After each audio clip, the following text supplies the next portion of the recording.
एक गांव में दो बच्चे रहते थे। बड़ा बच्चा 10 साल का था और छोटा 7 साल का। दोनों हमेशा एक दूसरे के साथ रहते थे, एक दूसरे के साथ खेलते थे और एक दूसरे के साथ ही घूमते थे। एक दिन दोनों खेलते खेलते गांव से थोड़ा दूर निकल आए। अचानक खेलते खेलते 10 साल के बच्चे का पैर फिसल गया और वह कुएं में गिर गया। जोर जोर से चिल्लाने लगा। अपने दोस्त की आवाज को सुनकर जब छोटे बच्चे को इस बात का पता चला तो वह बहुत घबराया। उसने अपने आसपास देखा और मदद के लिए चिल्लाया, लेकिन वहां आसपास कोई नहीं था जो उसकी मदद कर सकता था। अचानक उसकी नजर पास ही पड़ी एक बाल्टी पर पड़ी, जिस पर एक रस्सी बंधी थी। उसने बिना कुछ सोचे वह रस्सी कुएं में फेंकी और अपने दोस्त को उस रस्सी को पकड़ने को बोला। अगले ही पल वह 7 साल का बच्चा उस 10 साल के बच्चे को पागलों की तरह कुएं से बाहर निकालने के लिए खींच रहा था। उस छोटे से बच्चे ने अपने दोस्त को कुएं से बाहर निकालने के लिए अपनी पूरी जान लगा दी।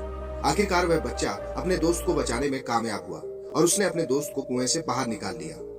दोनों डरते डरते गांव पहुंचे और उन्हें गांव वालों को खेलते खेलते कुएं में गिरने और रस्सी के सहारे छोटे बच्चे द्वारा बड़े बच्चे को बाहर निकालने वाली पूरी बात बता दी। लेकिन गांव वालों ने उसकी बात पर विश्वास नहीं किया और हंसने लगे कि आखिर एक 7 साल का बच्चा 10 साल के बच्चे को रस्सी के सहारे कुएं से बाहर कैसे निकाल सकता है। उस गांव के लोगों ने वहां के एक बुजुर्ग व्यक्ति को पूछा कि हमें तो बच्चों की बात पर यकीन नहीं हो रहा है, आप ही बता दो कि ऐसा कैसे हो सकता है।